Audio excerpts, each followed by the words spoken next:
Taking a moment to connect. Okay. Okay, so hello everyone from me as well. So first of all, as you can see from our title slide, we've titled this whole thing in terms of who is the Buddha, which will be our main focus throughout 6 sessions. But first of all, a little bit about the aims and methods behind our sessions. If you move forward, thanks.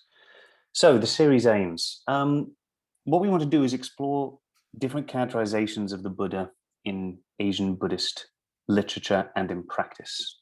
And as you can see here, also in the Western academic and popular imagination. So one thing that we want to do here is talk about how historical and living Buddhist communities, textual traditions, or otherwise have understood the Buddha, but we'll also be reflecting on the way the Buddha has been presented in both scholarship, Western, sometimes otherwise, but also beyond that as well, with the occasional little mention of broader literature, film, and so on.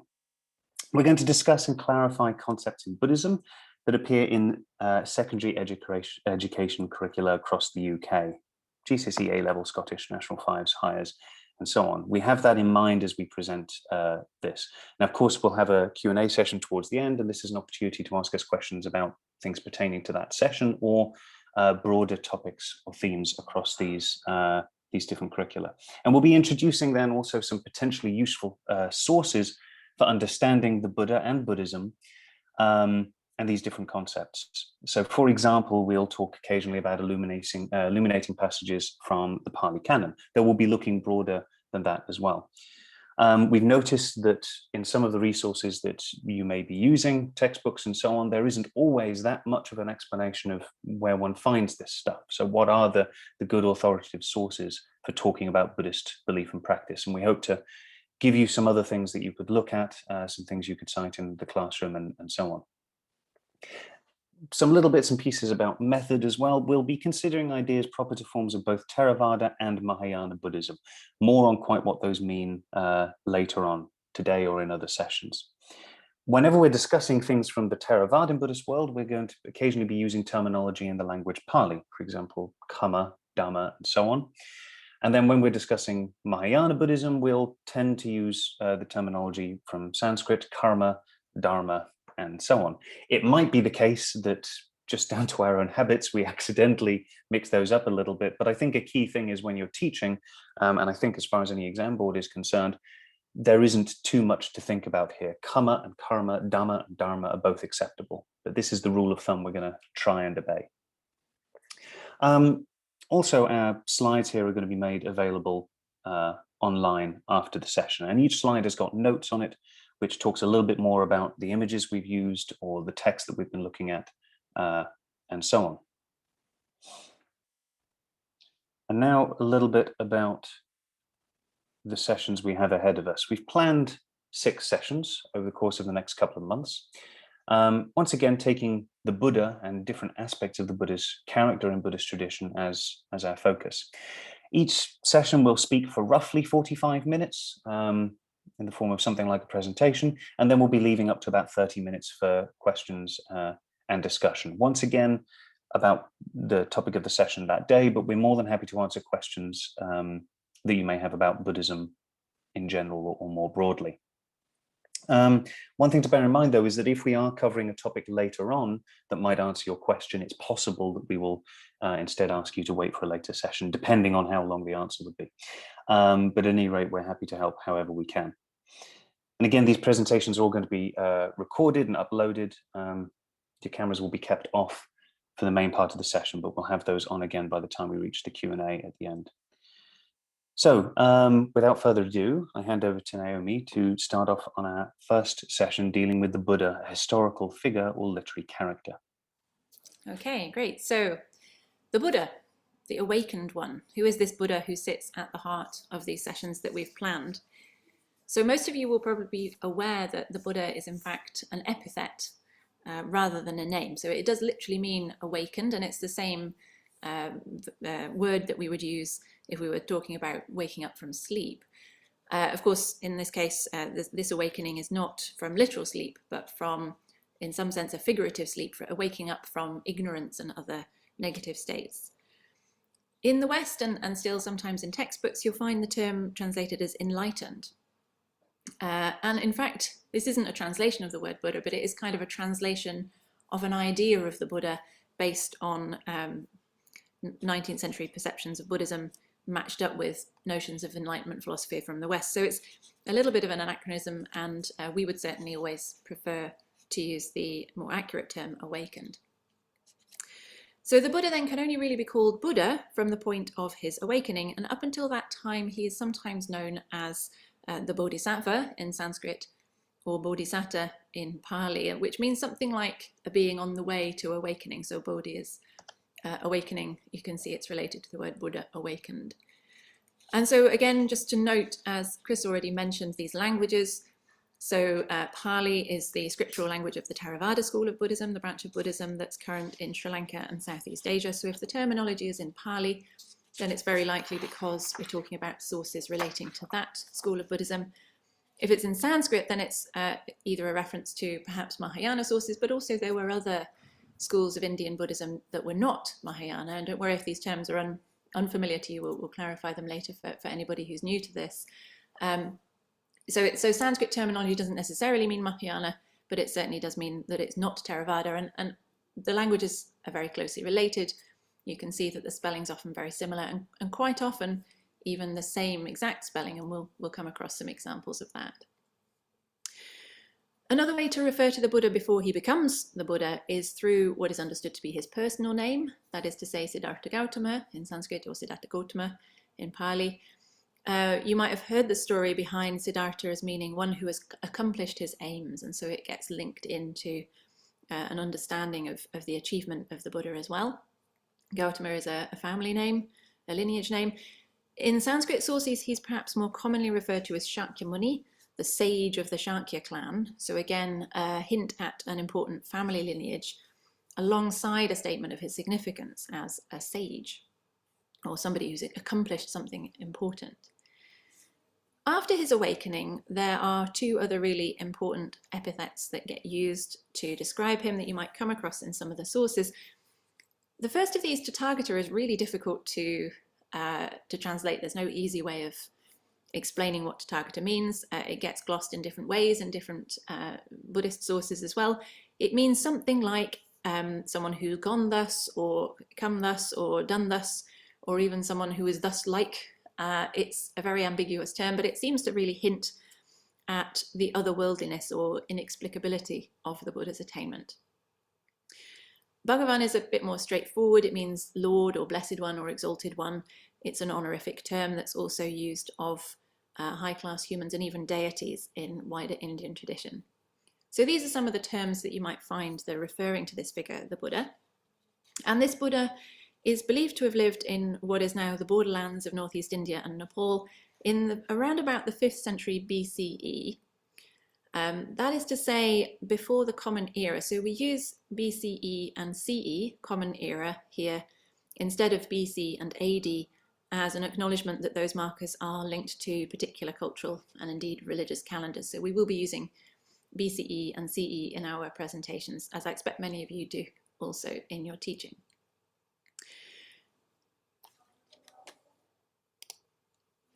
So the Buddha is clearly very important to Buddhists. It's perhaps quite straightforward to see this because we refer to Buddhists as Buddhists, and that's clearly linked to the word Buddha. The old Indian term for Buddhists, Bauddha, is also related to the same word Buddha. So it's clear how central the Buddha is to the religious tradition. In some sense, he is the founder of Buddhist institutions and the teacher of the Buddhist Dharma, or Dhamma in Pali. And this refers to the truth with a capital T that is underpinning reality, and therefore also the Buddhist teachings that reveal that reality. And so the Buddha is integral to the way in which a person might declare themselves a Buddhist, which is by taking refuge in the three refuges, or the three jewels of Buddhism: the Buddha, the truth that he teaches, and the community that he founded. Worth noting, we'll come back to this in later sessions, but in some ways he's not the founder of Buddhism, because he's understood very much from the beginning within the Buddhist tradition as being just the latest Buddha in a lineage. So he's not necessarily the founder in the sense of the first person to do this, but he is the person who did this for the current Buddhist community. So the Buddha is clearly central to Buddhism, but what do we actually know about the historical Buddha? So as the scholar Bernard Faure has pointed out, it is fair to say that he was born, he lived, and he died. The rest remains lost in the mists of myth and legend. In fact, there are some scholars who doubt even that any such figure was ever born or lived or died. There isn't really any independent historical evidence for the Buddha's life. All the evidence that we have is from what we might call hagiographical sources, full of supernormal events, for example.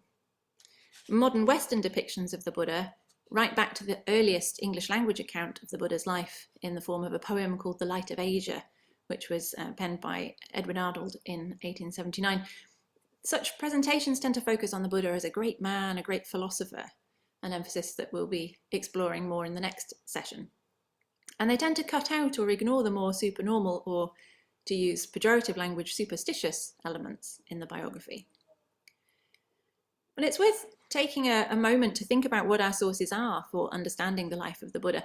We do have some texts about the Buddha's life, but there are no chronological accounts of his life until several centuries after his death.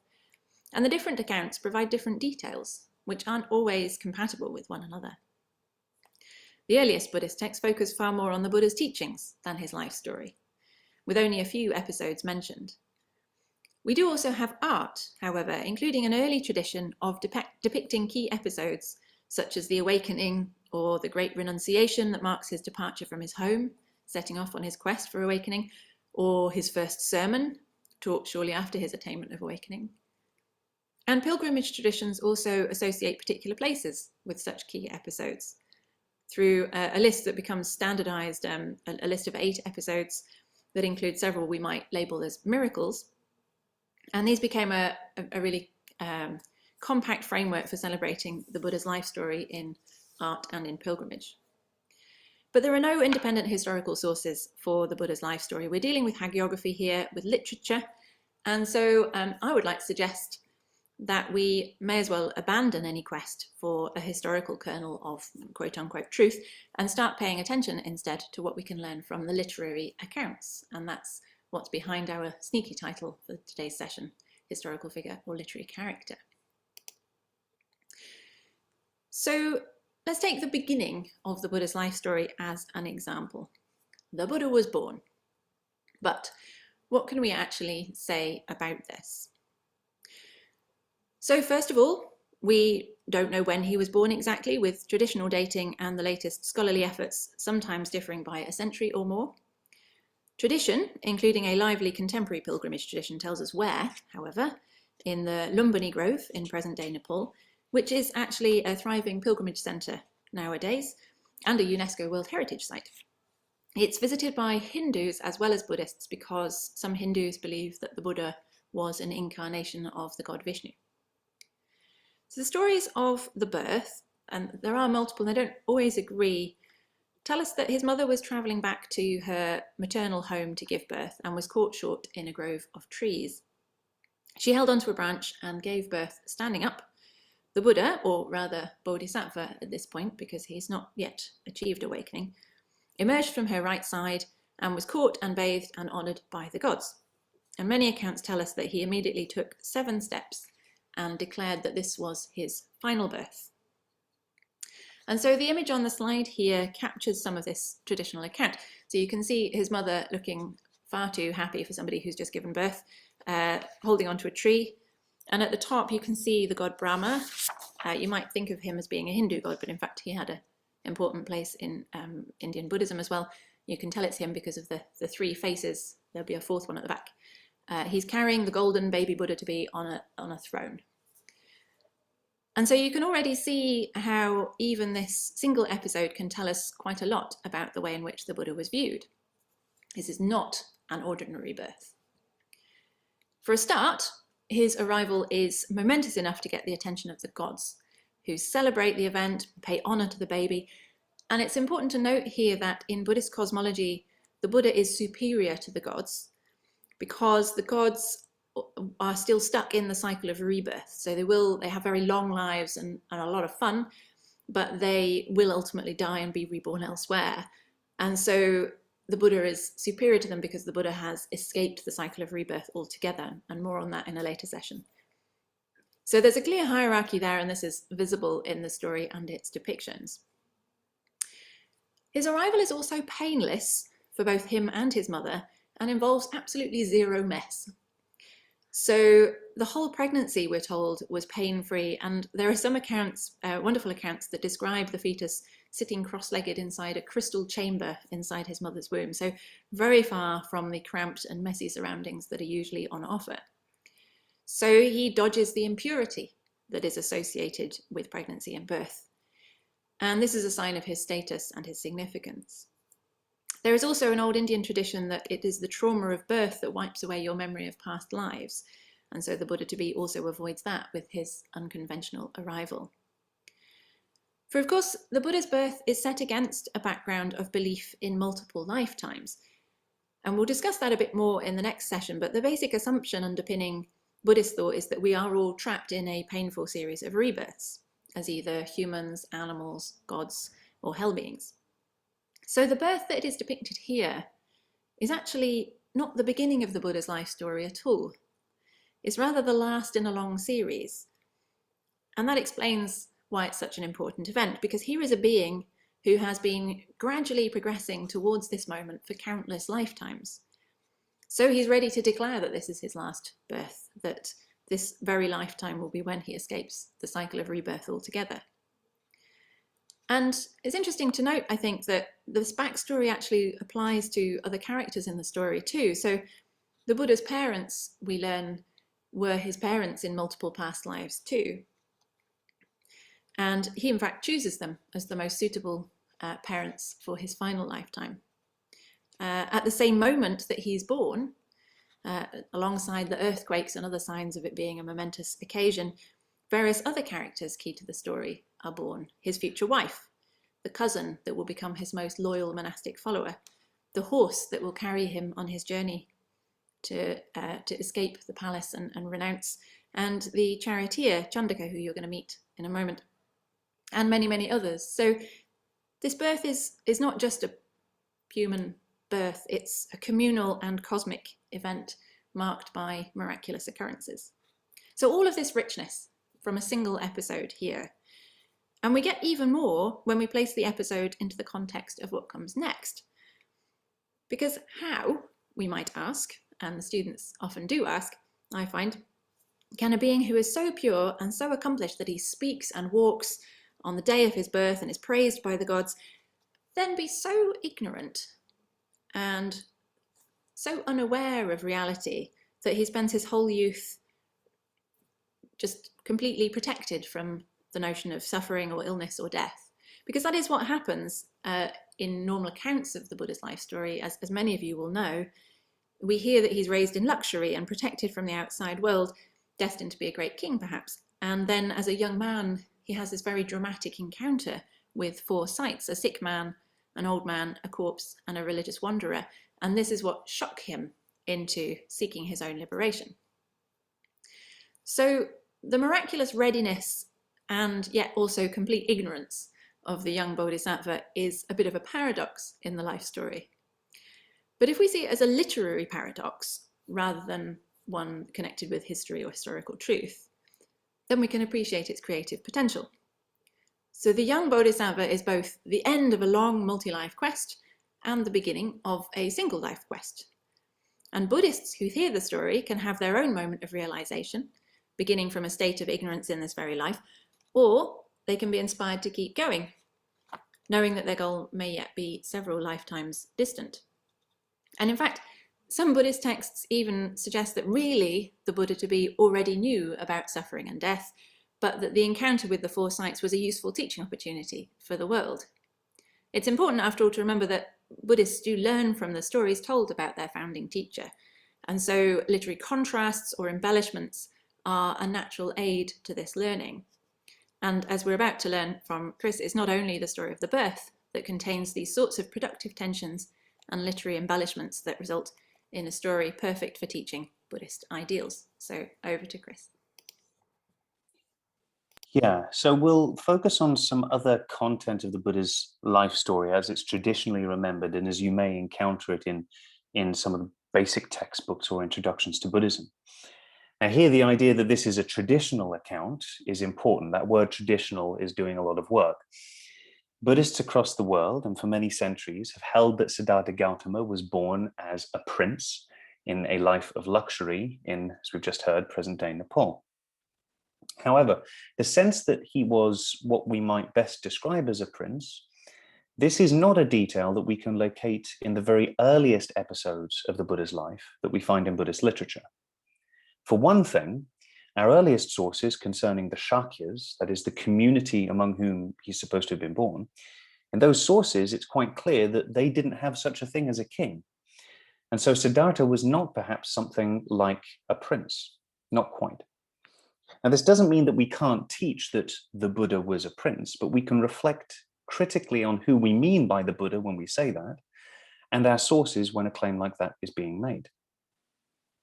It's worth bearing in mind then that this royal dimension of the Buddha's life story is one that grew in centuries after we think he lived, and was shaped by evolving ideas in India about what the Buddha's life must have been like. And this was then carried over from India further afield as well into East and Southeast Asia, where then for centuries, Buddhist art and literature presented him as unambiguously the son of a king. And let's reflect now a little bit more on our sources for all this as well. Now, perhaps our earliest complete version of the Buddha's life story is not anything especially old, or at least relative to some other formative Buddhist literature. This account perhaps dates to the 2nd century of the Common Era. And this earliest complete account of the Buddha's life is in fact a poem. And more specifically, it's a work of epic poetry attributed to the great Indian poet Ashvaghosha. Now this work is called the Buddha Charita, or the Career of the Buddha. And it was originally written in Sanskrit, and specifically the artful classical Sanskrit that likely had as its audience an educated elite, so perhaps members of a royal court. Now in the notes on the present slide, which again will be uploaded soon, you'll find direction to at least one good translation of the Buddha Charita into English. Ashvaghosha's poetry is full of the language and imagery you'll find of Indian aristocracy. He perhaps even wrote this poem for kings or for other nobles to present the Buddha as a virile, courageous young hero. And in the slide here, we see just one passage from this quite long text, and it concerns the Buddha's departure, or Bodhisattva's departure at that point, from domestic life to become a wandering mendicant. So this is what's often called the Great Renunciation. And we heard it mentioned a second ago, Chandaka, mentioned in this slide, is the name given to Siddhartha's attendant and chariot driver, who accompanies him into the wilderness before Siddhartha goes on his way, and Chandaka returns to tell the king, Siddhartha's father, about the renunciation. So now reading from the slide. Then from Chandaka's hand, the resolute prince took the sword with the hilt inlaid with gems. He then drew out the sword from its scabbard, with its blade streaked with gold, like a snake from its hole. Unsheathing the sword, dark as a lotus petal, he cut his ornate headdress along with the hair and threw it in the air, the cloth trailing behind. It seemed he was throwing a swan into a lake. As it was thrown up, heavenly beings caught it, out of reverence so they may worship it. Throngs of gods in heaven paid it homage, with divine honors according to rule. So you can tell here from the formatting and, well, the pace of the thing in English translation that we're looking at verse. This was written in Sanskrit verse, so this is poetry. And the Siddhartha that we find here in the Buddha Charita is equipped with the weapons of a nobleman, and he's presented here as every bit a majestic hero. Now in the picture, that's taken from a Thai manuscript held at the British Library, we see a classic depiction of Siddhartha on horseback, representing some of the events we find in the text. He's riding into the wilderness over on the left of the slide with various deities following his progress. He eventually then slices off his hair, as we've just read. And if you look then at the top right of the image, you can see the hair being collected by deities for worship. In a later session, we'll return to what exactly is going on there and the important role that's played by relics of the Buddha in Buddhist tradition. These are relics of his physical person, including his hair, that have a very important role in Buddhist practice and have done for an incredibly long time. The point here is that some important Buddhist sources stress the regal character of the Buddha. He's born into a life of superlative privilege, and they report to an audience that he had from birth all of the attributes of the best, most noble of people. And this characterization of the Buddha has been incredibly influential. But it's only one dimension of the traditional persona, and not necessarily one that dates back to the historical reality of an individual behind all of these stories. Importantly, we've yet to address what we could call particularly early Buddhist sources, or sources for very early Buddhist thought. In other words, literature that we can be pretty sure dates back to the first couple of centuries of Buddhism in India. We'll be returning to the matter of different sources for Buddhist teaching across these sessions. But when it comes to the antiquity of literature, a lot of the very earliest things that we have are preserved in what's called the Pali Canon. Some scholars who are interested in what we can say about the historicity of the life of the Buddha have relied on the Pali Canon as a collection of sources preserving insights into the life of a man prior to perhaps his being thought of as anything more than this. But there's a problem with that, because the Pali Canon is full of stories about the Buddha performing miraculous deeds. He exhibits supernatural power all the time. And moreover, by virtue of his awakening, he is something that is now, in this literature, clearly qualitatively different to everything else in the world. And one good source that highlights this is what's called the Dona Sutta or Donaloka Sutta. A sutta, that's the Pali term, the Sanskrit is sutra, is a text that preserves some teaching that is attributed to the Buddha. These are, in a sense, the bread and butter of Buddhist teaching, whether we're talking about Theravada or Mahayana Buddhism. It's incredibly difficult, however, to say how early or late some of these texts are. Even when we're looking in the Pali Canon, it's not quite clear that all of this material necessarily comes from the very beginnings of Buddhism. Now, in this text, the Buddha is approached by a curious renouncer, that is, someone else who's living in the wilderness, who's left behind family life, material wealth, and so on. This person is called Dona, and he sees that the Buddha's body has various marks that would have him associate the Buddha with being of special or auspicious birth. Specifically, Dona sees a footprint left in the ground, left by the Buddha, that has a wheel in the sole of the foot. And this is one of several auspicious marks that he sees, and then thinks, well, this must be a particularly important or special person in some fashion. So Dona catches up with the Buddha. He sees then that the Buddha is something like human, but he wonders where, by virtue of these auspicious marks, in his next existence, the Buddha would find himself. So he first of all asks the Buddha whether or not he will be a deity. Now, as we've already heard, Buddhism accepts the existence of deities, but in this case, the Buddha responds, no, Brahman, I will not. He addresses Dona here as Brahman. It's a term of reverence in this context.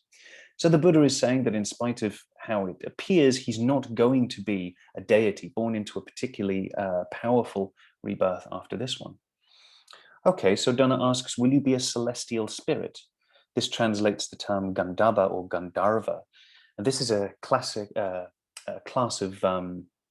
spirit or nymph possibly associated with the ether, with pleasant music, with aesthetics and so on. At any rate, it's a good thing. But the Buddha responds, no, Brahman, I will not be born as a Gandharva. Will you be born a worldly spirit?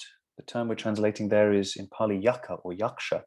This is another class of being associated with the natural landscape, with residing in forests or mountains or otherwise. The Buddha says, no, I will not. And then finally, running out of suggestions, he says, well, will you be a human being? No, Brahman, I will not. So it looks like these different options for good modes of rebirth, auspicious types of rebirth, they've been exhausted. The Buddhism admits this range of different possible existences, but the Buddha has ruled each of them out. He then concludes, finally, as a response, in terms of what the Buddha actually is and what he will be, the mental contaminations by which I would go to the state of a deity, or a celestial spirit in the sky, or to the state of a worldly spirit or human, those have I destroyed, the Buddha says, ruined, removed their roots, like a lotus rising up, untainted by water, untainted by the world. I, Brahmin, am awoken. I am Buddha, he says. One tricky question that some students may ask when they're encountering Buddhism is whether or not the Buddha is a god. And one possible answer to this question, and it really depends what precisely is being asked, is that the Buddha is, by being a Buddha or completely awakened, more than a god, given that gods in Indian tradition, or Buddhist tradition here, they're more like us than they are like the Buddha. And note that this doesn't hold for just anyone who accomplishes nirvana or the goal of much Buddhist teaching, but rather for Buddhas, who is something still more special again. And in this case, Shakyamuni specifically, as the Buddha who has most recently appeared and attained awakening in the world. Now, with all this in mind, some scholars are happy to refer to a subfield, if you like, of Buddhology as a discrete corner of Buddhist studies. So that's not the study of Buddhism, but Buddhology would be the study of what Buddhism has to say about the nature of the Buddha or Buddhas in general, as the apex of what Buddhism understands it's possible for someone to achieve. This sense that the Buddha is not simply the best of men, nor simply the best of all beings one might encounter, is still not the end of the story. Everything we've discussed so far is proper to what scholars sometimes call mainstream Buddhism in India, which is the foundation for what is today called the Theravada tradition. That's the form of Buddhism prevalent across Sri Lanka and Southeast Asia. All of what we've talked about is also accepted by what we call Mahayana Buddhism, which today is prevalent across Central and East Asia, but which has its origins in India either just before or just after the start of the Common Era. This isn't the occasion for a full discussion of what we mean by Mahayana Buddhism, but suffice to say that from the early Common Era, authors and their texts in Mahayana Buddhist traditions developed further what they understood the Buddha to be. And these developments are then a foundation for much of what happens to Buddhism and the figure of the Buddha in later centuries in both India, but also elsewhere, especially in East Asia. And what comes to the fore in Mahayana Buddhist teaching about the Buddha is that not only is he above and beyond even the gods, but that he is more even than what he appeared to be in these traditional accounts of his life, with which you're maybe familiar. This next passage is from a text called the Saddharma Pundarika in Sanskrit, or commonly called the Lotus Sutra. And it's likely not much younger than the Buddha Charita, the epic poem that we discussed a moment ago. So it's still the better part of 2,000 years old. And again, in the notes on this slide, you'll find some direction to a good English translation of the text, should you want to delve into this a bit deeper, and also some Western scholarship giving some commentary on the Lotus Sutra, its content and its reception. And for a Theravada Buddhist, I should add, this text has little or no authority. But especially in East Asia, in China and Japan, this originally Indian text is of the utmost importance. And some schools even consider it the only text one really needs to understand Buddhist teaching at all. In this Mahayana Buddhist text, among many other surprising things that we find, the Buddha says this, and he's talking here about himself. People in the world say that the Lord Shakyamuni, after going forth from his home among the Shakyas, arrived at unsurpassed supreme awakening on the summit of the terrace of awakening at the town of Gaya, the supposed site of his awakening. However, sons and daughters of good families, his audience, the truth is that many hundreds of thousands of myriads of crores of aeons ago, that is a very, very long time ago, I arrived at unsurpassed supreme awakening. Now, remembering that this is not considered authoritative by all Buddhists everywhere, let's think about what this is saying. Taking for granted the traditional account of the Buddha's birth, renunciation, and then awakening in Gaya, the Lotus Sutra tells us that that moment of awakening, this incredibly important cosmic event that changes the world completely, this was in fact not the Buddha's awakening. That had already happened somehow a very, very long time ago. If this is the case, then what was the Buddha's apparent liberation? If the Buddha was already awakened long ago, this means it was before his apparent final birth. In fact, before many of the birth stories known from wider Buddhist tradition. In forms of Mahayana Buddhism, such as that represented here by the Lotus Sutra, a central theme is that things are not quite as they seem, including aspects of earlier and wider Buddhist teaching. The Buddha's apparent awakening in the world was part of something like a grand display by him, a being who had transcended the normal workings of the world long ago. His birth, his growing up, his marriage, his departure, his ascetic toil, his awakening, they're all something like projections by the Buddha, who had long ago stepped out of, but is still influential in, the world as we know it. This has further repercussions for Mahayana Buddhist thought and also practice. If the Buddha's life, traditionally understood, was all a show that he presented to the world in order to achieve some ends, to educate beings in the world, that the Buddha is somehow beyond all of this, then also his death couldn't have been a final departure. Shakyamuni can remain actively influential in the world and in the lives of Buddhist practitioners because he's always somehow enduringly available. And here we find the foundations for all kinds of Buddhological developments that take place in Indian, in Chinese, and in Tibetan thought. Developments that take Shakyamuni to be an utterly transcendent being who is and has been for an incalculably long time of a different kind to every other kind of being in existence. Any trace of a historical Buddha has definitely receded or retreated here, but a tremendous number of Buddhists across Asia accept this Buddhological model of that we find in texts like the Lotus Sutra, and so understand the most pivotal aspect of the Buddha's teaching to be his revelation that he long ago transcended the world as we know it. And in passing, one could reflect again on that difficult question that you might get asked, whether or not the Buddha in this corner of the Buddhist world is a god. And once again, it depends precisely what one is asking there. But certainly for many Buddhists, he's far more than any flesh and blood individual who once roamed around North India. So today we've touched on some of the sources for the life of the Buddha, traditional sources, and the characterizations of the Buddha that one finds in Indian Buddhist literature. To return to Faro's point with which we began this session, we can say little more about the historical Buddha other than the fact that there was, it would seem, such a person who was born, lived a very influential life as something like a teacher, and who died. But on the other hand, even though that's a very murky picture, we're literally drowning in Buddhist texts, thousands of things across a dozen languages that are supposed to preserve and report things said by the Buddha. It's fair to say that there are more words attributed to the Buddha than to any other person, fictional or historical, in literary history. And some scholars continue to dive deeper into this literature to try and find traces of a historical person. But as Naomi's already said, for many of us who are interested in the study of Buddhism, that's of limited interest or importance. For Buddhists, down the centuries and across the world, the Buddha lives in Buddhist writing, art, belief, and practice.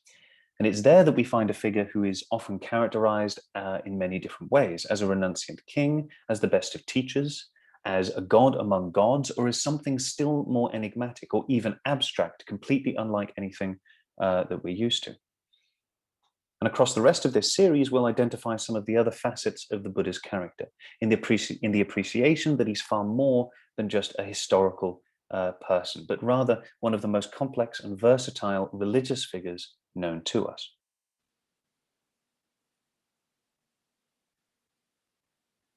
Okay, thank you.